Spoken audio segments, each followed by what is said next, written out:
ప్రపంచ శాంతి సభ మొన్న మే 24 సాయంత్రం 6 గంటలకు జిమ్ఖానా గ్రౌండ్స్ నుంచి పెట్టింది మీ అందరికీ తెలుసు.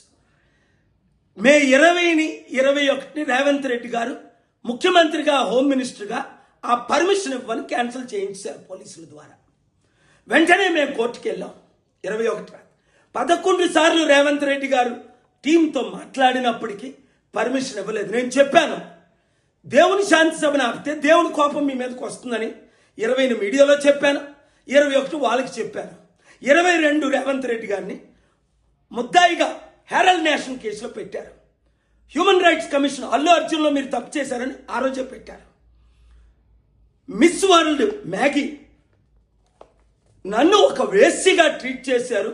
మిస్ వరల్డ్ కంటెస్టెంట్కి వస్తే ఏంటి ఈ దేశం ఈ రాష్ట్రం అని ఇంగ్లాండ్ తిరిగి వెళ్ళిపోయింది. మీడియాతో మాట్లాడుతుంది.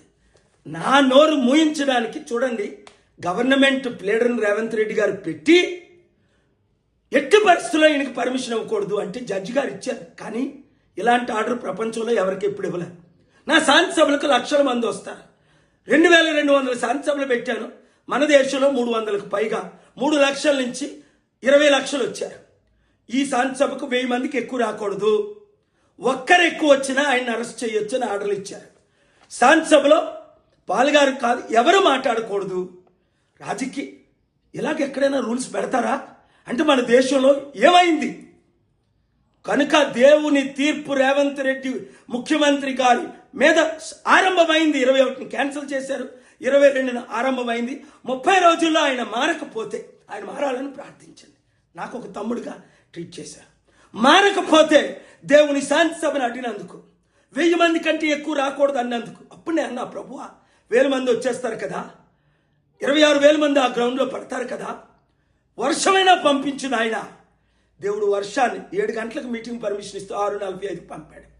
కనుక 1000 మంది కంటే ఎక్కువ రాలేదు. నన్ను అరెస్ట్ చేయడమా, నాకు శాంతిని అడ్డుకోవడమా, దొంగలకి దోచుకున్నోళ్ళకి రాజకీయ నాయకులకి పర్మిషన్లు ఇవ్వడమా, ఒకరినొకరు తిట్టుకోవడమా? 100,000 కోట్లు ఖర్చు పెట్టి ఈ సమిట్లు ఈ మిస్ వరల్డ్ వలన ₹1 లాభం జరుగుతుందా? కంపెనీలు వస్తున్నాయా? ఉద్యోగాలు వస్తున్నాయా? పేదలకు ఏమైనా న్యాయం జరుగుతుందా? మారాలి, మనమే మార్చాలి. ఈ వీడియో ప్రతి ఒక్కరికి షేర్ చేయండి. ముఖ్యమంత్రి రేవంత్ రెడ్డి గారు తక్షణమే క్షమాపణ చెప్పి మారినట్లు, 30 రోజుల్లో మారకపోతే దేవుడే ఆయన్ని దర్శించినట్లు ప్రార్థించండి.